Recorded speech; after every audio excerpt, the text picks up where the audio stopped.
Kennedy Center honors go on.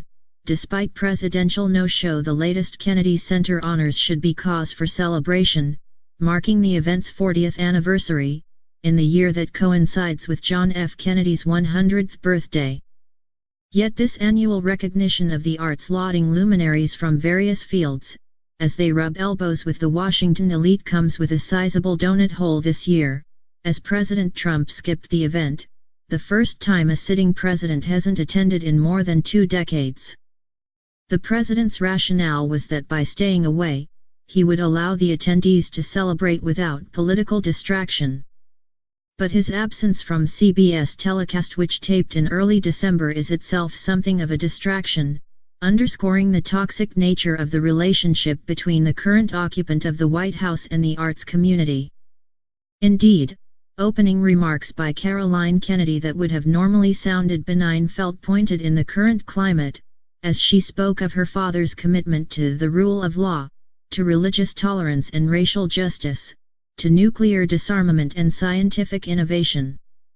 She also quoted Kennedy's observation that the highest duty of the artist is to remain true to himself, and let the chips fall where they may.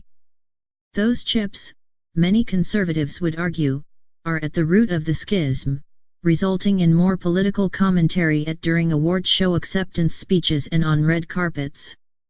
Liberals, meanwhile, would point toward Trump administration policies that compel them to speak out. This year's roster of Kennedy Center honorees also felt like a rebuke to Trump, or at least called attention to some of his more polarizing positions.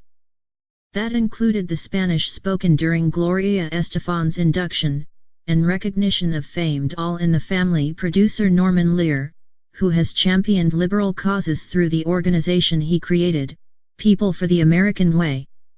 The historically stodgy ceremony also feted its first rapper, LL Cool J, who, among other things, stars in a series on the host network, NCIS, Los Angeles.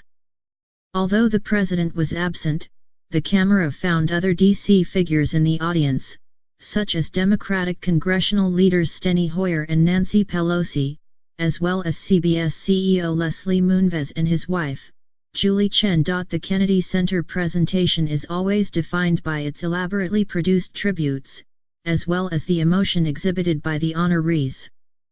This year, the latter ranged from dancer/choreographer Carmen de la Vallade being brought to tears to Estefan, Cool J, and Lionel Richie all singing along jubilantly during the Richie tribute, as Leona Lewis led the crowd in a rendition of All Night Long.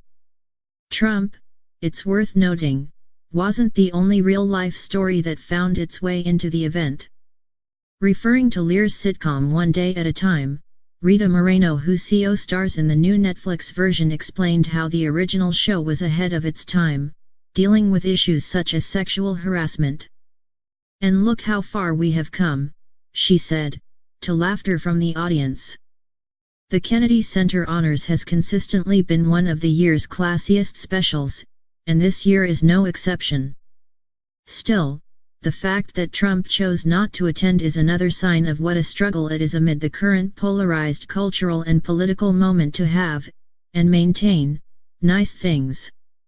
The Kennedy Center Honors will air December 26 at 9 p.m. on CBS.